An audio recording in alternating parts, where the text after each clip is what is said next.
They do not choose you, but they still react like you belong to them. They do not build with you, but they hate the idea of someone else getting close. They do not give you partnership, but they still want the emotional benefits of having a claim on you. They want your loyalty without giving you security. They want your attention without giving you clarity. They want the comfort of knowing you are still there without carrying the weight of actually choosing you. That is the possession trap. You feel wanted, but not chosen. Held, but not partnered. Claimed, but not protected. And the reason it gets so addictive is because possession can look like love when your nervous system is starving for proof. They get jealous. They get protective. They notice when you pull away. They act bothered when someone else enters the picture, and your anxious body says, "This must mean I matter." But being claimed is not the same as being chosen. Being monitored is not the same as being loved. Being kept emotionally close is not the same as being included in a life. Possession is about access and control. Partnership is about visibility, responsibility, and shared weight. And if you do not know the difference, you can spend months or years feeling owned by someone who never actually partners with you. You can live inside a bond where they do not want to lose you, but they also do not want to build with you. They do not want anyone else to have you, but they still do not make you safe with them. They pull you close enough to stay attached, then stop right before the connection becomes real structure. This is the control loop.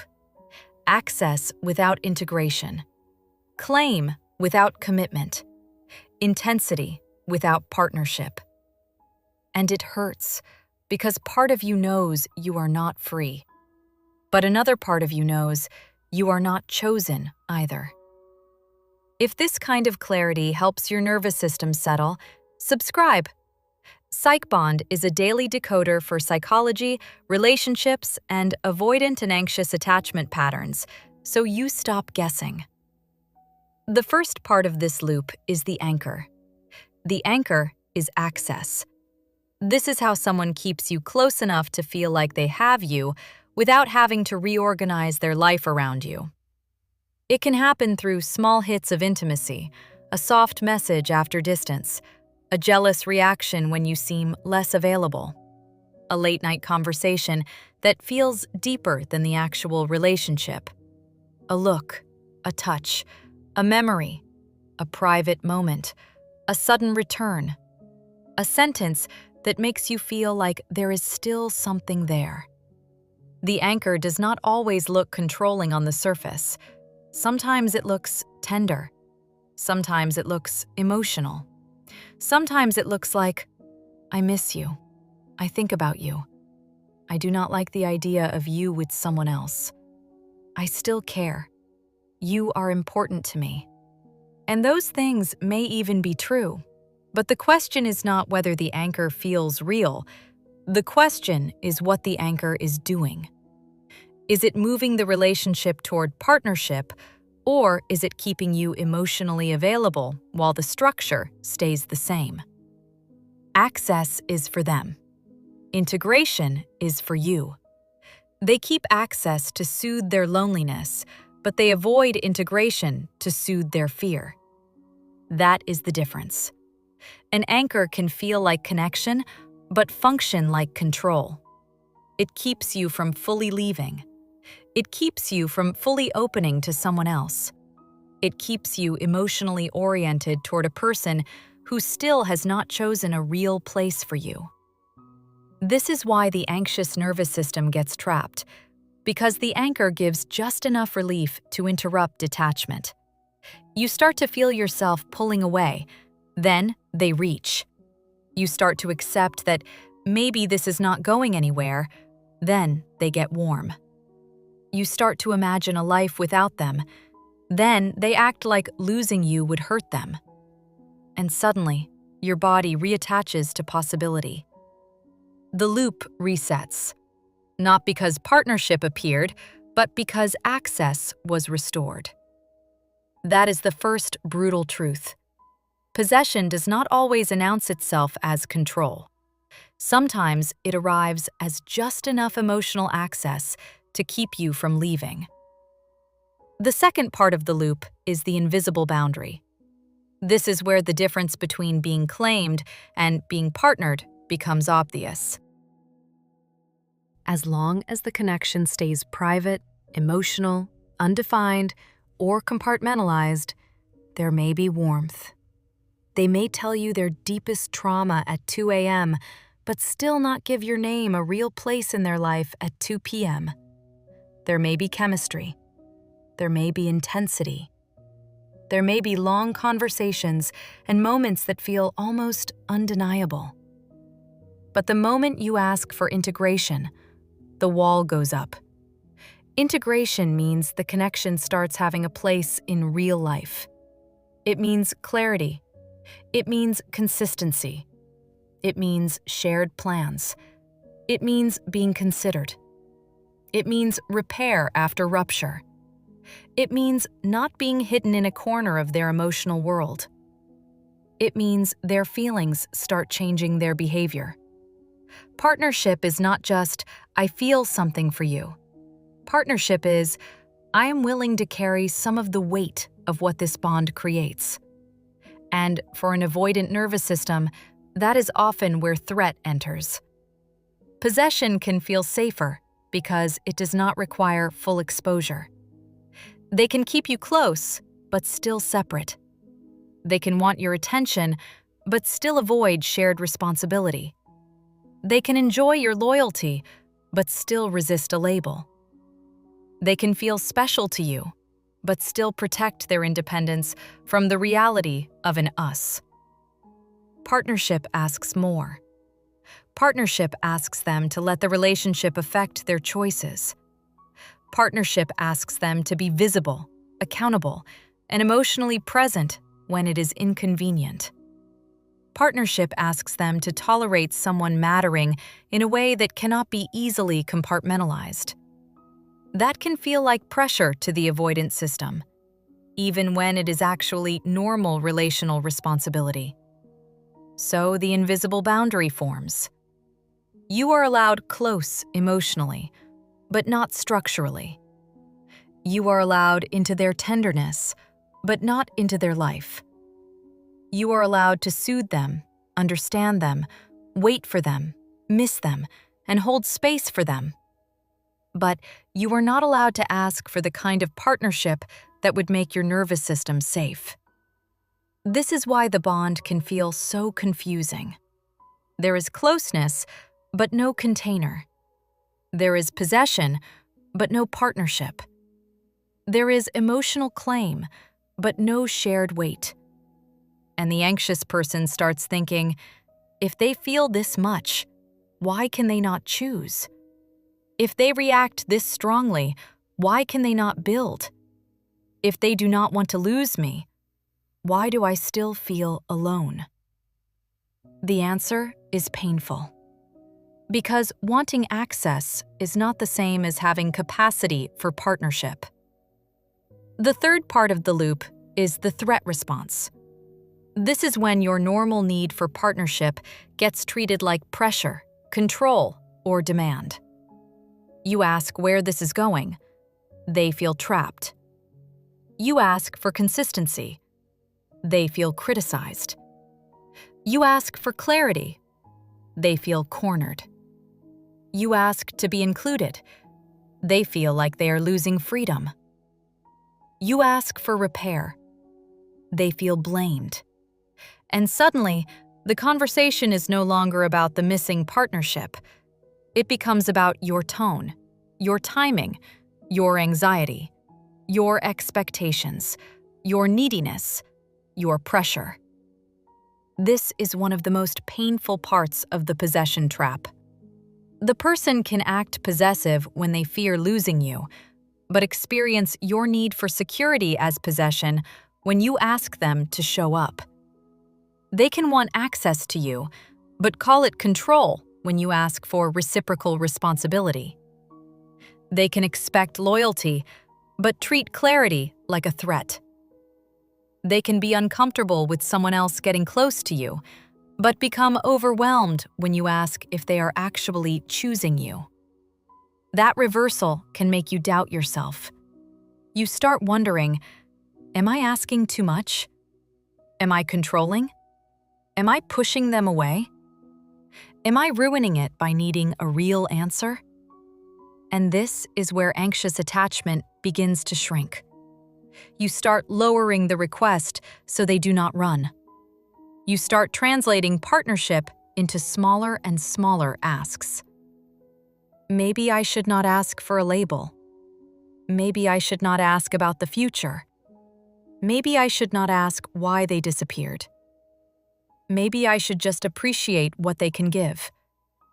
Maybe if I am calmer, safer, more patient, more understanding, they will eventually choose me. But the loop does not break when you become easier to keep. It often becomes stronger, because now they still have access, and you have reduced the pressure for partnership. They get the comfort of your presence with less responsibility. You get the pain of staying attached with less security. That is not healing. That is self-abandonment disguised as patience. A person can have wounds around partnership. A person can fear closeness. A person can need space. But if their fear turns every reasonable need into a threat, then your nervous system will eventually learn that wanting partnership is dangerous. You will begin to feel guilty for needing what a healthy bond requires.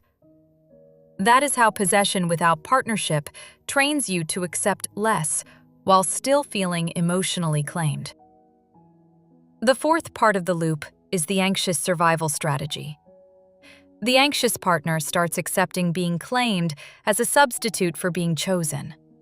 This is not because the anxious person is foolish, it is because being claimed gives the body a hit of relief. If they get jealous, maybe I matter. If they pull me back, maybe I am special. If they hate the idea of losing me, maybe they love me. If they still reach, maybe this is not over. If they act possessive, maybe there is something here worth waiting for. The anxious nervous system is not only looking for love, it is looking for signs that the bond is alive. And possession can look like a very strong sign. It can feel more intense than partnership because it comes with urgency. Partnership is steady. Possession is activated. Partnership says, I am here and I am responsible. Possession says, do not leave, do not replace me, do not give yourself to someone else. The anxious body can mistake that urgency for devotion. It can feel like proof that you are wanted. But the question is, wanted for what? Wanted as a partner or wanted as access? Wanted as a person they will build with or wanted as an emotional resource they are afraid to lose? Wanted as someone they will include or wanted as someone they prefer to keep available? That distinction matters, because if you mistake possession for devotion, you may start feeling loved by behaviors that actually keep you trapped. Jealousy becomes proof. Pullbacks become wounds to solve. Returns become hope. Private intensity becomes evidence. And your own freedom starts to feel like betrayal. You may feel guilty for dating, guilty for not responding, guilty for moving on, guilty for being happy, guilty for allowing someone else to treat you with clarity. Not because you are actually partnered, but because you have been emotionally claimed. This is how possession becomes a leash without a relationship. There may be no clear agreement, but your nervous system behaves like you belong to them. There may be no commitment, but you feel responsible for their feelings. There may be no partnership, but you still organize your choices around the possibility of hurting, losing, or triggering them. And the whole time, your own needs sit in the background, waiting to be chosen. The control loop continues because each side gets something temporary from it. The avoidant side gets access without full partnership. The anxious side gets proof without full security. The avoidant nervous system feels safer because the bond remains compartmentalized. The anxious nervous system feels temporarily safer because the person still reacts, still reaches, still claims, still shows signs of attachment. But neither side gets secure love. The avoidant side stays protected from the vulnerability of real partnership. The anxious side stays protected from the grief of fully admitting they are not being chosen. That is why this loop can last. It gives both people a way to avoid the deeper truth. The avoidant does not have to face the responsibility of partnership. The anxious does not have to face the loss of hope. The relationship stays alive through tension, jealousy, longing, withdrawal, return, and emotional ambiguity. It becomes a system. They pull back, you panic. You try to clarify. They feel pressured. They distance. You begin to detach. They sense the loss of access. They reach or react. You feel claimed again. The bond reactivates. Then the same structural gap remains. No clarity, no shared plan, no repair, no real integration. This is why the loop feels maddening. It is not empty. If it were empty, you would leave faster. It contains feeling. It contains chemistry. It contains history. It contains emotional truth. But emotional truth without partnership can still become a cage. The presence of feeling does not mean there is a relationship structure that can hold you. A person can feel attached to you and still not know how to partner with you. A person can feel jealous and still not know how to choose you. A person can miss you and still not be able to make room for you. A person can want you close and still resist the shared weight of an actual us. This is why you have to stop measuring the bond only by intensity. Intensity tells you what gets activated. Structure tells you what gets built. Intensity can feel like the drug. Structure is the home. And if all they give you is intensity, your nervous system may keep getting high on a connection that never actually houses you. Possession is intense. Partnership is structured. Possession reacts. Partnership repairs. Possession fears losing access. Partnership creates safety. Possession says, "Do not go." Partnership says, "Here is how I will show up." Possession can keep you emotionally loyal. Partnership gives that loyalty somewhere safe to land. When you start measuring structure, the fantasy becomes harder to maintain. You begin to ask different questions. Do they include me or only claim me? Do they protect the bond or only protect their access to me? Do they repair after hurting me or only return when I pull away? Do they want loyalty or do they offer partnership? Do they get jealous of losing me but avoid responsibility for keeping me? These questions are painful because they move you out of the emotional fog and into the actual pattern. And the actual pattern may show you something you did not want to admit. You may be emotionally treated like theirs while practically living like an option. You may be expected to consider their feelings while your needs are treated as pressure. You may be asked to stay open while they keep the relationship closed. You may be held in private, but not partnered in real life. That is the structural gap. This is also why possession can make the anxious person feel ashamed of wanting normal things. You may start treating basic partnership needs like they are luxuries. You may think, maybe asking to be considered is too much. Maybe wanting a plan is too much. Maybe wanting a clear place in their life is too much. Maybe wanting emotional repair after they hurt me is too much. But those are not extreme needs. Those are the bones of partnership. Partnership is not control. Partnership is not ownership. Partnership is not asking someone to give up their whole life. Partnership is shared reality. It is two people being honest about what they are building, what they are not building, and what their choices are doing to each other. Possession avoids that shared reality. It keeps everything emotionally charged, but structurally vague. It lets the person say, "I never promised anything," while still benefiting from the way you love like something was promised. It lets them enjoy your loyalty while keeping the exit door open.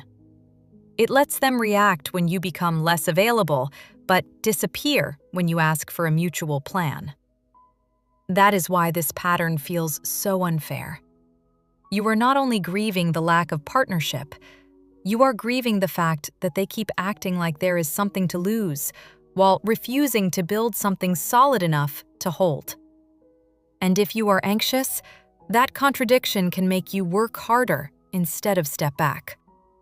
You may try to prove you are safe.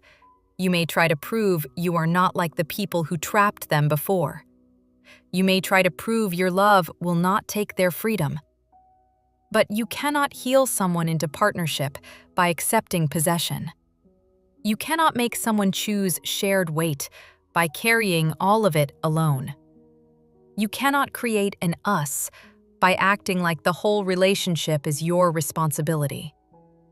It is the difference between the feeling of being wanted and the reality of being chosen. It is what makes you feel crazy because one part of the relationship says, "You matter," and another part says, "Not enough to build with." One part says, "Do not leave," and another part says, "Do not ask for too much." One part says, "You are special," and another part says, "Stay in this undefined corner where my life does not have to change." That split is what breaks the anxious body down. You cannot regulate inside a contradiction forever. Your body keeps trying to solve it. It keeps trying to turn possession into partnership. It thinks, if I am patient enough, they will choose. If I am understanding enough, they will feel safe. If I prove I am not controlling, they will stop feeling pressured. If I stay loyal, they will eventually make space for me. But the work is not to become easier to possess.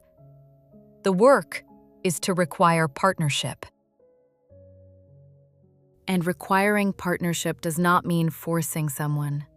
It means telling the truth about what you will not keep participating in. It means you stop accepting emotional claim as a substitute for structural choice. It means you stop letting their jealousy, attention, or attachment override the absence of responsibility. It means you ask, can this person meet me in a real bond? Or can they only keep me close enough to soothe their fear of losing me? That question is the beginning of your autonomy. Because possession without partnership depends on your availability.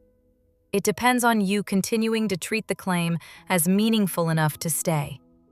It depends on you accepting emotional intensity as payment for the absence of structure. It depends on you fearing that if you ask for more, you will lose the little you have. And that fear is understandable. But it is also the doorway out.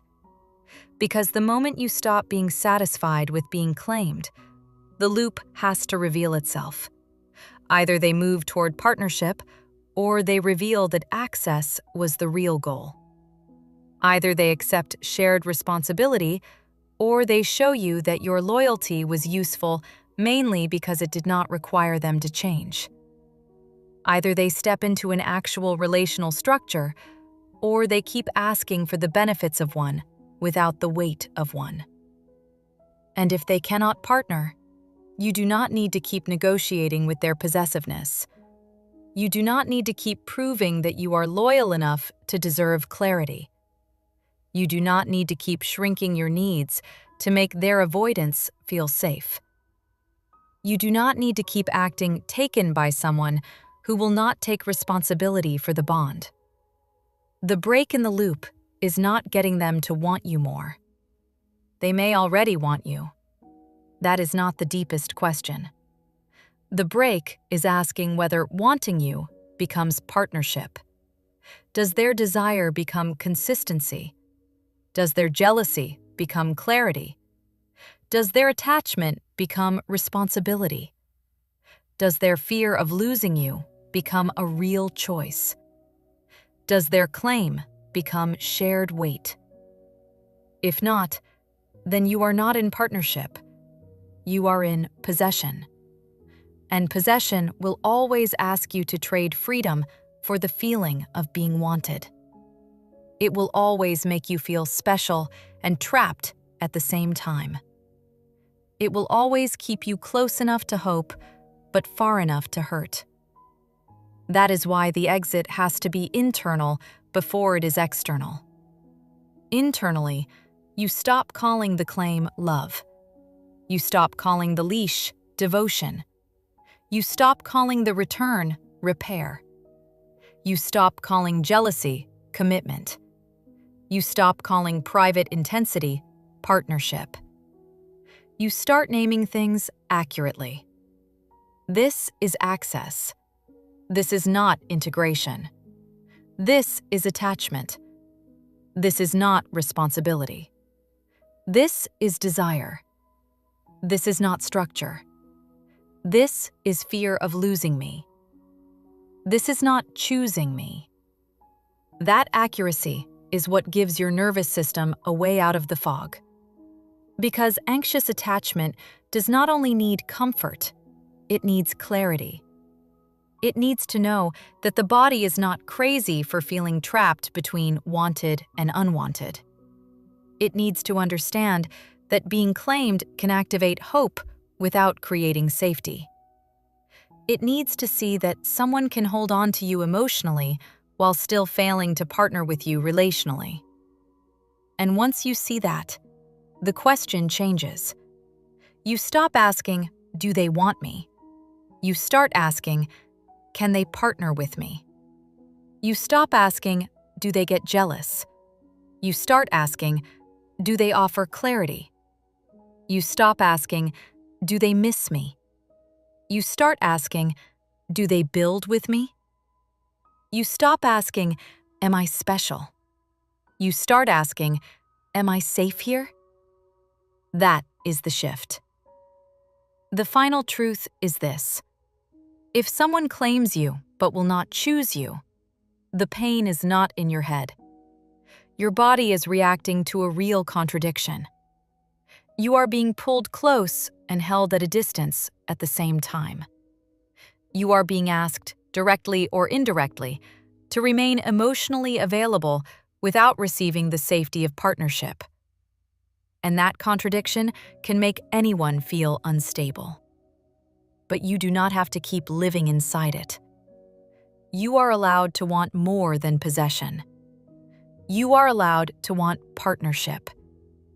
You are allowed to want visibility, responsibility, repair, consistency, and shared weight. You are allowed to stop treating their fear of losing you as proof that they can love you well. You are allowed to stop giving partner-level loyalty to someone who only offers claim-level access. Being claimed is not the same as being chosen. Being wanted is not the same as being partnered. Being hard to lose is not the same as being loved safely. If they want the comfort of having you, they need the capacity to build with you. And if they cannot build, you are allowed to reclaim the part of yourself that kept waiting for possession to turn into partnership. If this helped your body feel a little safer, liking this video helps it reach someone else who needs this clarity. Welcome to PsychBond. You're safe here.